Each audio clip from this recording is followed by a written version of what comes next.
வணக்கம். இன்னைக்கு இகனம் தமிழ் வகுப்புல நம்ம அடுத்த பாடம் பார்க்க போறோம்.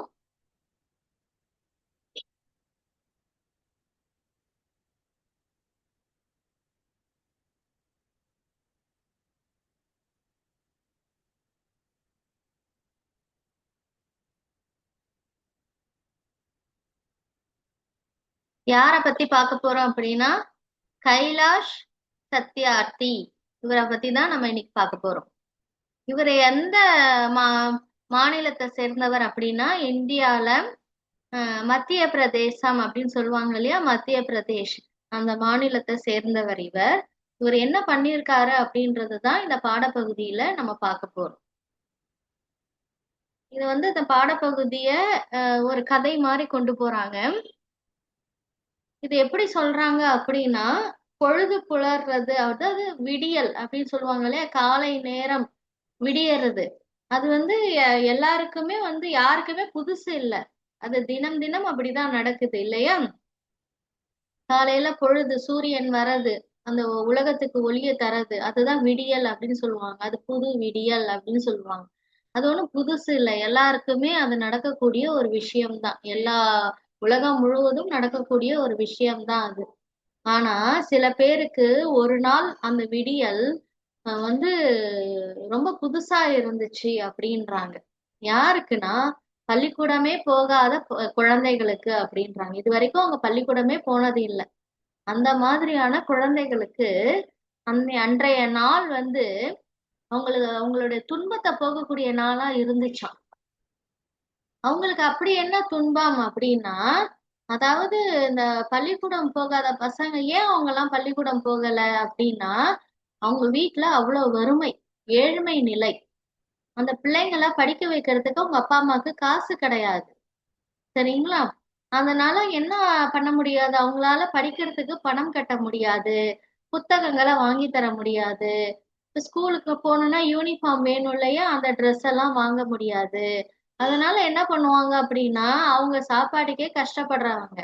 அடுத்த வேளை சாப்பாடு சாப்பிடணும் இல்லையா, அதனால பிள்ளைங்களை என்ன பண்ணுவாங்க, ஸ்கூலுக்கு அனுப்பாம அவங்க என்ன பண்ணுவாங்க, அவங்க வேலைக்கு அனுப்பிடுவாங்க. இந்த பசங்க போய் என்ன பண்ணுவாங்க, பலவிதமான வேலைகள் செய்வாங்க. சின்ன சின்ன வேலைகள்லாம் செஞ்சு காசு சம்பாதிப்பாங்க.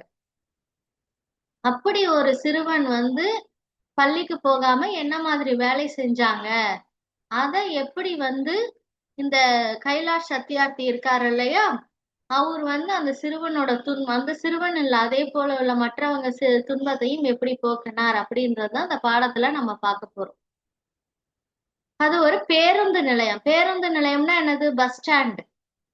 சரிங்களா. அந்த பஸ் ஸ்டாண்ட்ல எல்லாரும் எதுக்காக வருவாங்க, ஒரு இடத்துல இருந்து இன்னொரு இடத்துக்கு போறதுக்கு, ஸ்கூலுக்கு போறதுக்கு, ஆபீஸ் போறதுக்கு, இல்ல வேற வேலைகளா ஒரு ஊர்ல இருந்து இன்னொரு ஊருக்கு போறதுக்கு பேருந்து நிலையத்துக்கு அங்க இருக்கிற பேருந்து மூலமா போவாங்க. அப்படி ஒரு பேருந்துல இந்த கைலாஷ் சத்யார்த்தி உட்கார்ந்து இருந்தார். அவரு ஏதோ ஒரு வேலையா ஒரு ஊர்ல இருந்து இன்னொரு ஊருக்கு போறார். பேருந்து கிளம்ப தொடங்கிடுச்சு. ஓட்டுநர், ஓட்டுநர்னா யாரு, டிரைவர். நடத்துனர்னா யாருன்னா கண்டக்டர். அவங்க என்ன பண்ணாங்கன்னா, கண்டக்டர் கிளம்பலான்னு சொல்லிட்டாங்க. அது ரைட் ரைட் அப்படின்னு சொல்றாங்க. ஓட்டுநர் வண்டியே கிளப்பிட்டாங்க. கிளப்பும் பொழுது ஒரு சிறுவன், ஒரு சின்ன பையன் ஓடி வராங்க. சார் சார் பேப்பர் வாங்கிக்கோங்க சார், அதாவது நியூஸ் பேப்பர். நியூஸ் பேப்பர் விற்பாங்க இல்லையா, அதை அந்த பையன் ஓடி விக்கிறாங்க. கெஞ்சிக்கிட்டே ஓடி ஓடி வராங்க. இந்த பேப்பர் வாங்கினாக்கா அந்த பையனுக்கு ஏதாவது காசு கிடைக்கும், அதை வச்சு அன்னைய சாப்பாடு அவங்க சாப்பிடலாம். அதுக்காக ஓடி வராங்க. ஓடி பேப்பர் வாங்கிக்குங்க பேப்பர் வாங்கிக்குங்கன்ற அந்த ஜன்னல் ஓரமா இந்த கைலாஷ் சத்யார்த்தி உட்கார்ந்து இருக்காரு. அவரை நோக்கி சொல்றாங்க. அவரு ஏதோ சிந்தனையில இருக்கிறவரு. திடீர்னு அந்த சிறுவனோட குரல் கேட்ட உடனே அவருக்கு ரொம்ப கஷ்டமாயிடுது. அந்த பையனுக்கு என்ன வயசு இருக்கும், சின்ன பையன். அவன் ஸ்கூலுக்கு போகாம, அதாவது பள்ளிக்கூடம் போகாம இப்படி நாளிதழ், அதாவது நியூஸ் பேப்பர் விக்கிறானே அப்படின்னு சொல்லிட்டு அவர் மனசு ரொம்ப கஷ்டப்பட்டது. ஆனாலும் அவரால பேப்பர் வாங்க முடியல. ஏன்னா பேருந்து என்ன ஆயிடுச்சுன்னா வேகமா கிளம்ப ஆரம்பிச்சிடுச்சு. அந்த பையனோட குரல் கொஞ்சம் கொஞ்சமா காத்துல கரைய அப்படின்னா என்ன அர்த்தம்னா அந்த பையன் அந்த இடத்துலதான் நிக்கிறாங்க, பேருந்து ரொம்ப தூரம் வந்துடுச்சுன்னு அர்த்தம். இப்ப வந்து அவர் வந்து அந்த சிறுவனையே நினைச்சிட்டு இருக்காரு. என்ன நினைச்சிட்டு இருக்காரு அப்படின்னா, அவங்களுக்கு எப்படி நம்மளால உதவ முடியும்? அந்த பையனுக்கு மட்டும் இல்ல, இதே மாதிரி நிறைய பேரு இந்த இருக்காங்க அவங்களோட மாநிலத்துல இல்லையா?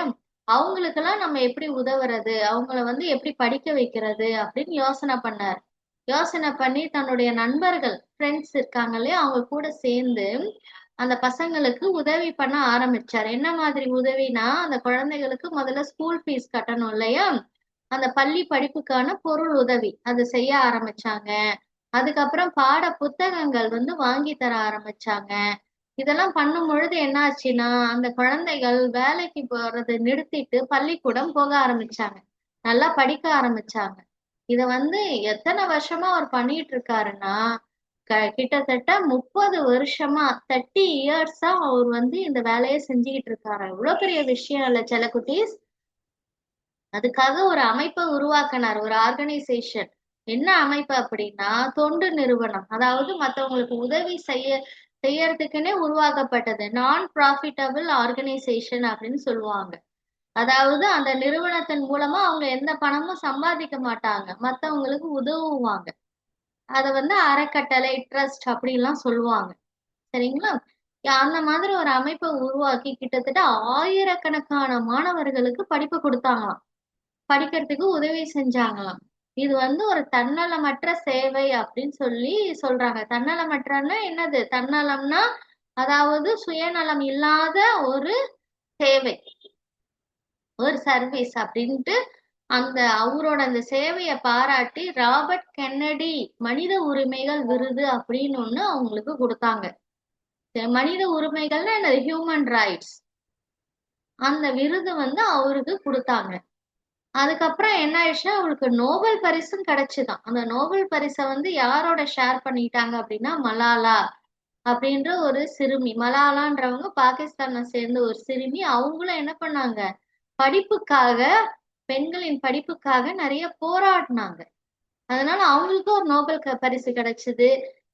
இவரும் என்ன பண்ணாங்க, குழந்தைகளோட படிப்புக்காக போராடினார் இல்லையா? அதனால இந்த 2 பேருக்கும் அந்த விருதை, நோபல் பரிசை ஷேர் பண்ணி கொடுத்தாங்க, பகிர்ந்து கொடுத்தாங்க. எந்த வருஷம் அப்படின்னா 2014ஆம் ஆண்டு. இந்த நோபல் பரிசை வாங்கின பிறகு இவர் என்ன சொன்னார் அப்படின்னா, குழந்தைங்களோட நன்மைக்காக, அவங்க படிப்புக்காக நான் தொடர்ந்து போராடுவேன். ஏன்னா குழந்தைங்க தான் இந்த நாட்டோட எதிர்காலமே. எதிர்காலம்னா அது ஃபியூச்சர். நம்ம தான் இப்ப இருக்கிற குழந்தைகள் தான் என்ன ஆகுறாங்க, நாளைக்கு பெரியவங்களாகி இந்த நாட்டுக்கு தேவையான நல்லதெல்லாம் செய்யறாங்க இல்லையா? அதனால அவங்கதான் இந்த நாட்டோட எதிர்காலம். அவங்கள நல்லபடியா நம்ம பாதுகாக்கணும் அப்படின்னு சொல்றாங்க இல்லையா? இத வந்து ஆஹ் இத வந்து நம்மளும் இத வந்து எடுத்துக்கணும். எப்படின்னா நம்மளை சுத்தி இருக்கிறவங்களுக்கு படிக்க முடியலையா, நம்ம நிறைய பசங்களை பார்ப்போம் இல்லையா? எவ்வளவு பசங்க ஒரு நல்ல ட்ரெஸ் கூட இல்லாம இருப்பாங்க, நல்ல சாப்பாடு கூட இல்லாம இருப்பாங்க. வந்து காசு கொடுங்களேன் சாப்பாட்டுக்கு அப்படின்னு வந்து கேட்பாங்க. இல்ல ஏதாவது ஒண்ணு வந்து விற்க வருவாங்க, டீ விற்பாங்க, இந்த மாதிரி பேப்பர் விற்பாங்க. இந்த மாதிரி எல்லாம் வருவாங்க, நம்ம பார்ப்போம் இல்லையா? அவங்கெல்லாம் பார்க்கும் பொழுது நம்மளால ஆன ஏதாவது ஒரு உதவி, அவங்க பள்ளிக்கூடம் போகிறதுக்கோ இல்ல நல்ல ட்ரெஸ் வாங்குறதுக்கோ நல்ல சாப்பாட்டுக்கோ ஏதோ ஒண்ணு நம்மளால முடிஞ்ச உதவியை நம்ம நிச்சயமா செய்யணும். அதுதான் இது மூலமா நம்ம கத்துக்கிறோம் இல்லைங்களா? இந்த பாடத்து மூலமா நீங்களும் செல்லக்குட்டீஸ் இனிமேல் வந்து இது நீங்களும் வந்து செய்ய முயற்சி பண்ணுங்க. உங்களால ஆன உதவிகளை உங்க நண்பர்களுக்கும் சொல்லுங்க. சரிங்களா? அடுத்தது என்ன பாடம் அப்படின்னா உலக உணவு நாள். உலக உணவு நாள், வேர்ல்ட் ஃபுட் டே. இதுல வந்து நம்ம உடல் நலம் காக்கும் உணவுகள் பத்தி நம்ம பார்க்க போறோம். நம்மளுடைய உடல் நலத்தை, நம்மள உடலை ஆரோக்கியமாக வச்சுக்கிற உணவுகள் என்னென்ன அப்படின்னு சொல்லிட்டு நம்ம பார்க்க போறோம். இதுல வந்து யார் யார் வந்து வராங்க அப்படின்னா, குமரன் அப்படின்ற ஒரு சிறுவன், ஒரு சின்ன பையன் அவங்க அம்மாவோட ஒரு கண்காட்சிக்கு வராங்க. அது என்ன கண்காட்சினா, உலக உணவு நாளுக்கான விழிப்புணர்வு ஏற்படுத்துறதுக்கான ஒரு கண்காட்சி. உலக உணவு நாள் எப்பவுமே எப்ப கொண்டாடுறாங்க அப்படின்னா வருஷந்தோறும் அக்டோபர் மாசம் 16ஆம் நாள். கொண்டாடுறாங்க. இதை நோட் பண்ணி வச்சுக்கோங்க. சரிங்களா? அதுக்காக ஒரு விழிப்புணர்வு ஏற்படுத்துறாங்க. உணவு நம்ம உடல் ஆரோக்கியத்துக்கு எவ்வளவு முக்கியம், எந்த மாதிரி உணவுகள் நமக்கு நம்ம உடம்ப காக்கக்கூடியது அப்படின்றதுக்கு விழிப்புணர்வு ஏற்படுத்துறதுக்காக, விழிப்புணர்வுன்னு என்னது, அவேர்னஸ் ஏற்படுத்துறதுக்காக ஒரு கண்காட்சி, அதாவது எக்ஸிபிஷன் வைக்கிறாங்க. அந்த எக்ஸிபிஷனுக்கு குமரன் அவங்க அம்மாவோட வராங்க. இப்ப ஒரு கற்பனையா அந்த இத சொல்லியிருக்காங்க. குமரனோட அங்க இருக்கிற காய்கறிகள் பேசுதாம். சரிங்களா?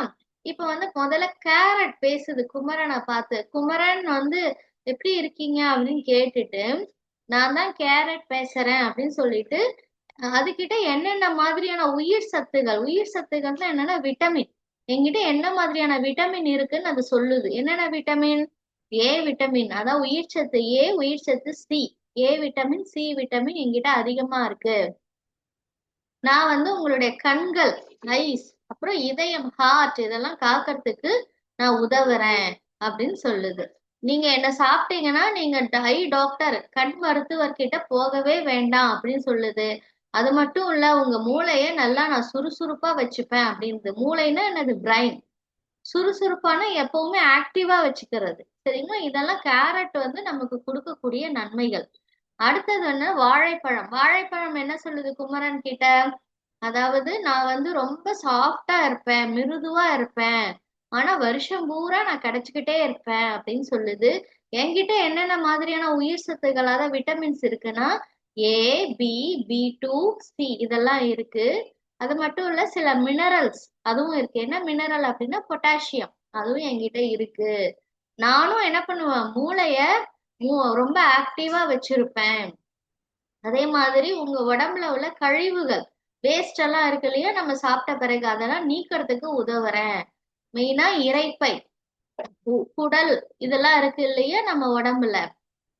அதுல அதான் ஸ்டொமக்ல இருக்கிறது, அப்புறம் இன்டெஸ்டைன்ல இருக்கிற அந்த வேஸ்ட் அதெல்லாம் நீக்கிறதுக்கு நான் ஹெல்ப் பண்றேன், உதவுறேன் அப்படின்னு சொல்லுது வாழைப்பழம்.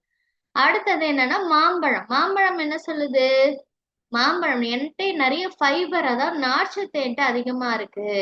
இப்ப யாருக்காவது ஹை பிபி, உயர் ரத்த அழுத்தம் இருந்துச்சுன்னா அதை குறைக்கிறதுக்கு நான் உதவுறேன். அதே மாதிரி கொலஸ்ட்ரால், கொழுப்பை குறைக்கிறதுக்கும் நான் உதவுறேன் அப்படின்னு சொல்லுது. அது மட்டும் இல்ல, நோய் எதிர்ப்பு சக்தியை நான் அதிகரிப்பேன் அப்படின்னு. நோய் எதிர்ப்பு சக்தினா அது இம்யூன் பவர், அதிகரிப்பேன் அப்படின்னு சொல்லுது. அடுத்தது இரும்பு சத்து குறைபாடு அப்படின்னா என்னன்னா அயன் டெபிஷியன்சி, அனிமியா அப்படின்றாங்க இல்லையா, அந்த மாதிரி இருக்கிறவங்க எல்லாம் மாம்பழத்தை சாப்பிடுங்க, உங்களுக்கு எல்லாம் சரியாயிடும் அப்படின்னு சொல்லுது.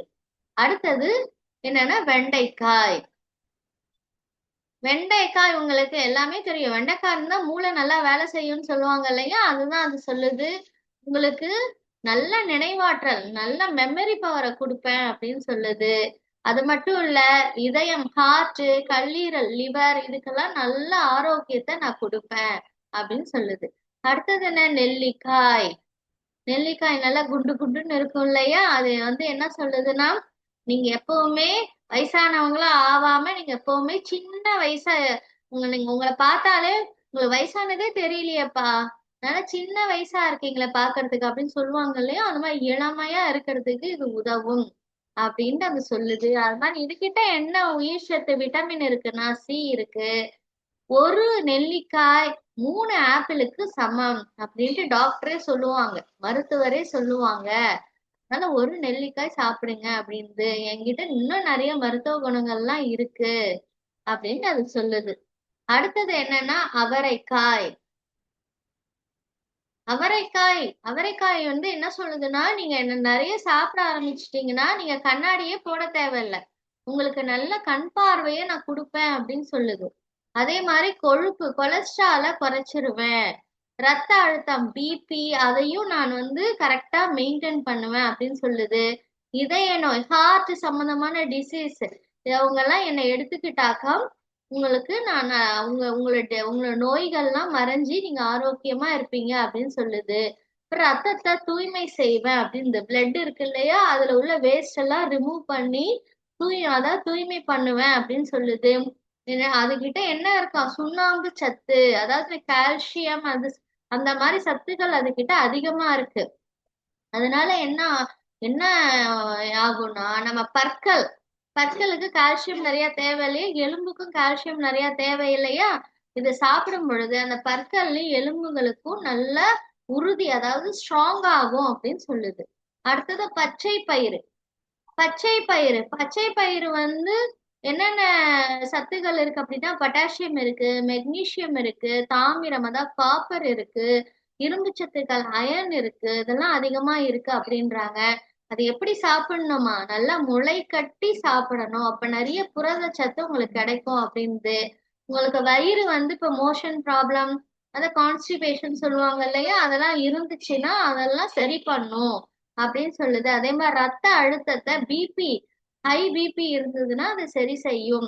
அப்புறமே சர்க்கரை நோய், டயபெட்டிக் இருக்காங்களே அவங்க எல்லாம் இதை நல்லா எடுத்துக்கிட்டா அவங்க சர்க்கரை நோயும் சரியாகும் அப்படின்னு சொல்லுது. இப்ப என் வந்து காய்கறிகள் குமரன்ட்ட பேசிட்டு இருக்கும் போது அவங்க அம்மா என்ன சொல்றாங்க, குமரா எக்ஸிபிஷன் முடிஞ்சிருச்சு, கண்காட்சி முடிஞ்சு நம்ம வீட்டுக்கு போகலாம், எல்லாத்தையும் பார்த்தாச்சு அப்படின்றாங்க. உடனே குமரன் வந்து அவங்க அம்மா கிட்ட சொல்றாங்க, அம்மா என்கிட்ட காய்கறிகள்லாம் பேசுச்சு, அதெல்லாம் எப்படி நம்ம உடல் நலத்தை காக்குது அப்படின்றத நான் தெரிஞ்சுக்கிட்டேன், இதை வந்து என்னோட நண்பர்களுக்கு சொல்லுவேன் அப்படின்னு சொல்றாங்க. அம்மா வந்து அந்த குமரனை ரொம்ப பாராட்டுறாங்க. நீங்களும் செல்லக்குட்டீஸ் இந்த காய்கறிகள்லாம் நிறைய சாப்பிடணும். ஏன்னா இப்ப தெரிஞ்சுக்கிட்டீங்க இந்த காய்கறிகள்லாம் நம்ம உடம்புக்கு எவ்வளவு நன்மையை கொடுக்குதுன்னு. அது மட்டும் இல்ல, நீங்க தெரிஞ்சுக்கிட்ட இந்த விஷயத்த நீங்களும் உங்களுடைய ஃப்ரெண்ட்ஸ், அதான் நண்பர்களுக்கு தெரியப்படுத்துங்க. சரிங்களா? அடுத்த பாடம் நல்ல பழக்க வழக்கங்கள். இது வந்து ஒரு ஆசிரியர் மாணவர்களுக்கு இடையேயான ஒரு கலந்துரையாடல், கான்வர்சேஷன். பள்ளிக்கூடத்துல ஆசிரியர் மாணவர்கள் கிட்ட பேசிட்டு இருக்காங்க. இன்னைக்கு நம்ம வந்து ரொம்ப முக்கியமான விஷயம் நம்ம பேச போறோம், நமக்கு எல்லாம் தேவையான ஒரு விஷயத்த பேச போறோம் அப்படின்னு சொல்றாங்க. பிள்ளைங்கள்லாம், அதாவது கவின், வனிதா, நவீன் இவங்க எல்லாம் வந்து ஆசிரியர்கிட்ட நாங்க ரொம்ப ஆர்வமா இருக்கோம் சொல்லுங்கன்னு கேக்குறாங்க. ஆசிரியர் என்ன சொல்றாங்க, கண்ணுல தூசி விழுந்துடுச்சு, அப்ப என்ன பண்ணுவீங்க அப்படின்னு கேக்குறாங்க. அதுக்கு நவீன் சொல்றாங்க, கண்ணை நல்லா தேய்ச்சிக்கிட்டே இருந்தோம்னா தூசி வெளியில வந்துடும் அப்படின்றாங்க. ஆசிரியர் சொல்றாங்க, இல்ல இல்ல அது தப்பு, அது செய்யக்கூடாது, கண்ணுல தூசி விழுந்துருச்சுடா உடனே போய் கண்ணை நல்லா கழுவணும் அப்படின்றாங்க. அதுக்கப்புறம் நல்லா தண்ணி ஊத்தி கழுவணும் அப்படின்றாங்க. சரி, அடுத்தது வந்து காது மூக்கெல்லாம் எப்படி கிளீன் பண்ணுவீங்க, தூய்மை செய்வீங்க அப்படின்னு கேக்குறாங்க. அதுக்கு வந்து விஷால்ன்ற மாணவர் சொல்றாரு, எங்க எங்க அம்மா என்ன சொல்லியிருக்காங்கன்னா, கூர்மையான பொருளை நம்ம எப்பயுமே பயன்படுத்தக்கூடாது காதை வந்து தூய்மைப்படுத்துறதுக்கு, அது குத்தி ரத்தம் வந்துடுச்சுன்னா காது கேட்காம போயிடும் அப்படின்னு சொல்லியிருக்காங்க. ஆனா காது மூக்கு கிளீன் பண்ற தூய்மைப்படுத்துறதுக்கு கூர்மையான பொருள் பயன்படுத்தக்கூடாது அப்படின்றாங்க. ஆசிரியர் வந்து ஆமா அதுதான் சரி, கரெக்டா சொன்னீங்க அப்படின்றாங்க. அடுத்தது ஆசிரியர் கேக்குறாங்க, ஒரு நாளைக்கு எத்தனை முறை பல் துலக்குவீர்கள், ஒரு நாளையில எத்தனை முறை பல்லு விளக்குவீங்கன்னு கேக்குறாங்க. அதுக்கு கண்ணன் சொல்றாங்க, 2 முறை பல் விளக்குவேன் அப்படின்றாங்க. உடனே மாதவி சொல்றாங்க, நான் சாப்பிடுறதுக்கு முன்னாடி சாப்பிட்ட பிறகுமே பல்லு விளக்குவேன், பல் துலக்குவேன் அப்படின்னு சொல்றாங்க. சரி, சாப்பிட்ட பிறகு வாய் கொப்பளிப்பீங்களான்னு கேக்குறாங்க. உடனே மணி சொல்றாங்க, எங்க அப்பா சொல்லுவாங்க, சாப்பிட்ட உடனே ஒவ்வொரு தரையும் எத்தனை முறை சாப்பிட்டாலும் அத்தனை முறையும் வாயை கொப்பளிக்கணும் அப்படின்னு சொல்லுவாங்க, அதனால நான் செய்வேன் அப்படின்றாங்க. ஆமா செல்ல குட்டீஸ், எப்பவுமே நம்ம சாப்பிட்ட உடனே கை கழுவுறோம் இல்லையா, கை கழுவும் பொழுது வாயையும் சேர்த்து கழுவணும். வாயனா வெளியில மட்டும் இல்ல, உள்ளேயும் தண்ணி போட்டு கொப்பளிச்சு துப்பணும், அப்பதான் வாயில உள்ள அழுக்கெல்லாம் வெளியில வரும். அப்பதான் என்ன ஆகும், அந்த வாயில அந்த ஃபுட் பார்ட்டிகல்ஸ், அந்த உணவு துகள்கள் எல்லாம் படிஞ்சிருக்கும் இல்லையா, அது இருந்தாலே பூச்சி வந்துடும். இப்ப பல்லுல பூச்சி வந்துச்சுன்னா பல்ல புடுங்குவாரு டாக்டர். அதனால உங்களுக்கு என்ன ஆகும், ஊசி போடுவாங்க, வலிக்கும், மாத்திரை சாப்பிட சொல்லுவாங்க. இதெல்லாம் நமக்கு தேவையா? சிம்பிளா நம்ம என்ன செஞ்சுட்டு போலாம், ஒவ்வொரு தரையும் சாப்பிட்ட உடனே வாயை கொப்பளிச்சுட்டு போயிடலாம் இல்லையா, எப்போ எப்படியுமே கை கழுவ போறோம் இல்லையா, அதை செஞ்சிருங்க கண்டிப்பா. அததான் ஆசிரியரும் சொல்லி தராங்க. அடுத்தது, நீங்க பள்ளி முடிஞ்ச உடனே, அதான் ஸ்கூல் முடிஞ்ச உடனே எத்தனை பேர் விளையாட போவீங்க, அதாவது விளையாட போவீங்களா அப்படின்னு கேக்குறாங்க. விளையாடு முடிச்ச பிறகு என்ன செய்வீங்க அப்படின்னு கேக்குறாங்க. விளையாட முடிச்ச உடனே நான் வந்து ஹோம்ஒர்க் வீட்டு பாடம் செய்வேன் அப்படின்னு நவீன் சொல்றாங்க. வேலு என்ன சொல்றாங்க, அம்மா சிற்றுண்டி தருவாங்க. அதாவது டிஃபன் தருவாங்க. சாப்பிடறதுக்கு ஸ்நாக்ஸ் அந்த மாதிரி தருவாங்க. நான் சாப்பிடுவேன் அப்படின்னு சொல்றாங்க. சரி, விளையாட முடிச்ச உடனே கை காலை கழுவுவீங்களா? சுத்தம் பண்ணுவீங்களா? அப்படின்ட்டு ஆசிரியர் கேக்குறாங்க. இல்ல, நாங்க சுத்தம் செய்ய மாட்டோம் அப்படின்றாங்க. உடனே மாணவர்கள் சொல்றாங்க. உடனே ஆசிரியர் சொல்றாங்க, நம்ம கண்டிப்பா சுத்தம் செய்யணும். ஏன்னா கையில கால்ல எல்லாம் என்ன இருக்கும்? அழுக்கு இருக்கும். நம்ம விளையாடும் பொழுது கையில என்ன ஆகும்? மண்ணெல்லாம் படியும். அதெல்லாம் அப்படியே அழுக்கா இருக்கும். நம்ம வெளியில விளையாடும் பொழுது அந்த பாக்டீரியா அதெல்லாம் இருக்கு இல்லையா? அதெல்லாம் நம்ம கை கால்ல எல்லாம் படிஞ்சிரும். நம்ம நகம் இருக்கு இல்லையா? அதுக்குள்ளலாம் போயிடும். நம்ம அதோட கை கால் கழுவாம சாப்பிட்டா என்ன ஆயிடும்? அந்த கையில இருக்கிற அழுக்கெல்லாம் சாப்பாட்டுல போயிட்டு நமக்கு நோய் வந்துடும். நமக்குள்ள பூச்சி, அந்த பாக்டீரியா அதெல்லாம் நமக்குள்ள போயிடும். நம்ம வயித்துக்குள்ள போய் வயித்து வலி வரும். சாப்பிட முடியாது. ஜுரம் வரும். சரிங்களா? அதெல்லாம் என்னன்னு சொல்றாங்கன்னா, அந்த நோய் கிருமிகள்லாம் அழையா விருந்தாளின்றாங்க. அதாவது நீங்க கூப்பிடாமலேயே அது உங்க உடம்புக்குள்ள வந்துடும். அது வராம இருக்கணும்னா நீங்க என்ன பண்ணணும்? நல்லா விளையாண்ட பிறகு எப்பவுமே சாப்பிடறதுக்கு முன்னாடி ஞாபகம் வச்சுக்கோங்க. எப்ப சாப்பிட்டாலும் வீட்ல இருந்தாலும் வெளியில இருந்தாலும் கைய கழுவிட்டு தான் என்ன பண்ணணும்? சாப்பிடணும். சரிங்களா? அதுக்கப்புறம் தான் நம்ம எல்லா வேலையும் செய்யணும் அப்படின்னு சொல்றாங்க. எப்பவுமே வெளியில போயிட்டு வீட்டுக்குள்ள வந்தாலே கை கால் கழுவணும். அப்புறம் தான் நீங்க அடுத்த வேலையே பார்க்கணும். சாப்பிடலன்னா கூட பரவாயில்ல. வெளியில போயிட்டு வந்தாலே கை கால் கழுவிடணும்.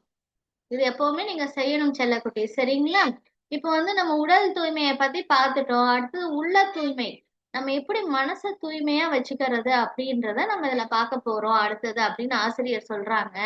அதாவது நம்ம மைண்ட் எப்படி வச்சுக்கணும்னு சொல்லி தராங்க. நம்ம எப்பவுமே பொறாமை இல்லாதவங்களா இருக்கணும். பொறாமைன்னு என்னது? ஜெலஸ் சொல்லுவாங்க இல்லையா? எப்பவுமே ஒரு பையன் ஒரு ஒரு பொருள் வாங்கிட்டான்னு வச்சுக்கோங்க. பொறாமைப்படுறது. அத பார்த்து. ஐயோ! அவன் அத வச்சிருக்கான். நம்ம நம்ம வச்சு இல்லையே. கண்டிப்பா இப்பவே நம்ம வாங்கி ஆவணும். அப்படின்னு சொல்லிட்டு என்ன பண்றது? ஒரு பொறாமை. உங்கள அறியாமலேயே ஒரு சின்ன பொறாமை. அவன் அதிகமா மார்க் எடுத்துட்டான். உங்கள விட அதிகமா மார்க் எடுத்துட்டா உங்கள அறியாமலேயே ஒரு பொறாமை வர்றது.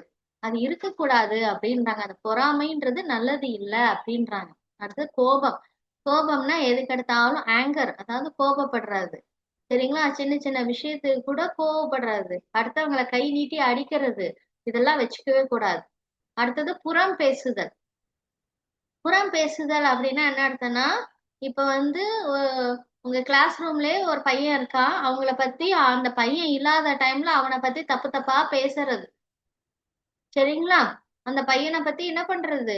புரணி பேசுறதுன்னு சொல்லுவாங்க இல்லையா? உங்களுக்குள்ளேயே நீங்க பேசிக்கிறது தப்பு தப்பா அந்த மாதிரி பேசக்கூடாது. அது ரொம்ப தப்பான குணம் அப்படின்னு சொல்றாங்க. இதெல்லாம் தீய எண்ணங்கள். நம்ம மைண்ட்ல இதெல்லாம் வரும். தீய எண்ணம், இந்த தீய பேட் தாட்ஸ் இதெல்லாம் நம்ம கிட்ட இருக்கக்கூடாது. நம்மளை விட்டு நீக்கிடணும் அப்படின்றாங்க. நம்ம எப்பவுமே எப்படி இருக்கணுமா? அன்பு உள்ளவங்களா இருக்கணும். எப்பவுமே எல்லா உயிர்களிடத்தும் லவ் அண்ட் அஃபெக்ஷனா இருக்கணும். அடுத்து அடக்கம். நீங்க எவ்வளவுதான் அதாவது ஒரு கிளாஸ்லயே ஒரு நல்லா படிக்கிற பையன் நீங்க தான். நிறைய மார்க்ஸ் வாங்கக்கூடியவங்க அப்படின்னு இருக்கும் பொழுது உங்ககிட்ட அந்த அகங்காரம், தலைகணம்லாம் வரக்கூடாது. ஹெட் வெயிட்னு சொல்லுவாங்கல்ல, அதெல்லாம் வரக்கூடாது. நீ எப்படி இருக்கணும்? எல்லா சூழலிலும் அடக்கமா இருக்கணும். ஒரு விஷயத்துல ஒரு காம்படிஷன்ல ஜெயிச்சாலும் சரி, எதுலயும் சரி, நீங்க எப்பவுமே அடக்கம் உள்ளவங்களா இருக்கணும். அடக்கம்னா என்னங்க? எப்பவுமே ஒரே மாதிரி இருக்கணும் நீங்க. ரொம்ப சந்தோஷம் ஆடுறது, ரொம்ப துக்கம் அழறது இப்படி இருக்கக்கூடாது.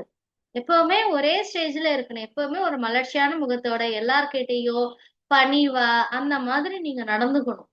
சரிங்களா? உங்களை பத்தி அடுத்தவங்க அந்த பையனா சீச்சி அவன் படிப்பா எல்லாம் செய்வான். ஆனா அவன் பாத்தீங்கன்னா ரொம்ப ஹெட்வெயிட் புடிச்சவங்க அப்படிலாம் சொல்லவே நான் அப்படி சொல்ற அளவுக்கு நம்ம நடந்துக்க கூடாது. எல்லா சூழ்நிலையிலும் ஒரே மாதிரி நம்மளுடைய குணங்களை வச்சுக்கணும். சரிங்களா? எல்லார்ட்டையும் அன்புள்ளவங்களா இருக்கணும், அடக்கம் உள்ளவங்களா இருக்கணும். இப்ப வாய்மை பேசுதல். வாய்மைனா என்னது? உண்மையும் தாண்டிய ஒரு விஷயம். எப்படின்னா அடுத்தவங்களுக்கு நம்ம சொற்களால தீங்கு ஏற்படக்கூடாது. எந்த ஒரு சூழல்லையும் நம்ம பேசுற பேச்சால அடுத்தவங்களுக்கு எந்த ஒரு சின்ன கெட்டதும் நடந்துடக்கூடாது. சரிங்களா? அதுதான் வாய்மை பேசுதல். எந்த ஒரு தீங்கும் அடுத்தவங்களுக்கு வந்துடும். அந்த மாதிரி நம்ம வார்த்தைகளை பயன்படுத்தணும். இது பேச்சு. அடுத்தது பெரியோரை மதித்தல். எப்பவுமே எல்லா சூழ்நிலையிலையும் என்ன பண்ணணும்? பெரியவங்களை மதிக்க கத்துக்கணும். சரிங்களா? அந்த பெரியவங்கன்னா எப்படி இருப்பாங்க அவங்க? எப்பவுமே உங்களுடைய வெல்விஷரா இருப்பாங்க. எப்பவுமே உங்களுக்கு அறிவை சொல்லி கொடுக்கக்கூடிய, அதாவது உங்களுக்கு அறிவை புகட்டுறவங்களா இருப்பாங்க. உங்களை நல்வழிப்படுத்துறவங்களா இருப்பாங்க. அந்த மாதிரி இருக்கிறவங்கள நீங்க எப்பவுமே மரியாதையா நடத்தணும். சரிங்களா? ஒரு நேரம் அவங்க கிட்ட நல்லா இருக்கிறது, ஒரு நேரம் போயிட்டு அவங்க கிட்ட சரி உனக்கு ஒண்ணும் தெரியாது அப்படின்ட்டு அவங்கள போய் ஒரு மாதிரி ஏளனமா பேசுறது, இந்த மாதிரி இருக்கவே கூடாது. எப்பவுமே பெரியவங்கள மதிக்கிறவங்களா இருக்கணும். இதெல்லாம் நம்ம கடைபிடிக்க வேண்டிய நல்ல பழக்க வழக்கங்கள் அப்படின்னு சொல்லிட்டு இந்த ஆசிரியர் சொல்லி தராங்க. இது இன்னைக்கு நீங்களும் கத்துக்கிட்டீங்க. இனிமேல் உங்ககிட்ட இந்த மாதிரி ஏதாவது தவறான குணங்கள் இருந்தா மாத்திக்கோங்க. இனிமே எப்படி ஒரு நல்ல பையனா நடந்துக்கணும், என்ன மாதிரி விஷயங்களை நம்ம கடைபிடிக்கணும் அப்படின்றதையும் நம்ம கத்துக்கிட்டோம். அதையும் கடைபிடிக்க முயற்சி செய்யுங்க. சரிங்களா? சரி, இப்ப மாணவர்களும் சொல்லிட்டாங்க. நல்லா நாங்க புரிஞ்சுக்கிட்டோம். எப்படி மைண்ட நம்ம வச்சுக்கணும், நல்லதா அதான் உள்ளத்தை எப்படி தூய்மையா வச்சுக்கணும்னு கத்துக்கிட்டோம் அப்படின்றாங்க. ஆனா ஆசிரியர் சொல்றாங்க, நம்ம உடலுக்கும் மனசுக்கும் உறுதி வேணும். உறுதினா என்னது? நம்ம உடல் அளவுல ஆரோக்கியமா இருக்கணும். மனசு அளவுல எப்பவுமே எப்படி இருக்கணும்? ஒரு செல்ஃப் கான்பிடன்ஸோட ஒரு மன உறுதி ஸ்ட்ராங்கா இருக்கணும். அப்படி இருந்தா இந்த உலகத்துல நம்ம தான் ரொம்ப சந்தோஷமானவங்களா இருக்க முடியும். இன்பம் உடையவராம் அப்படின்றாங்க. இன்பம்னா என்னது? நமக்கு எந்த ஒரு துன்பமும் வராது. எப்பவுமே நம்ம எப்படி இருக்கலாம்? மகிழ்ச்சியா இருக்கலாம் அப்படின்ட்டு சொல்றாங்க. இது யார் சொல்லி கொடுத்திருக்காங்க அப்படின்னா, கவிமணி தேசிக விநாயகம் அப்படின்றவரு தன்னுடைய பாடல்ல இந்த வரிகளை எழுதியிருக்கார். இதுதான் இன்னைக்கு பாடமா நம்ம படிச்சோம். உங்களுக்கு புரிஞ்சிருக்கும்னு நினைக்கிறேன் செல்லக்குட்டி. சரிங்களா? இந்த 3 பாடத்தையும் அழகா பார்த்து நிதானமா வாசிச்சு புரிஞ்சு வாசிக்கணும். அதுதான் முக்கியம். வாசிச்சு ரெக்கார்ட் பண்ணி அனுப்புங்க. தேங்க்யூ.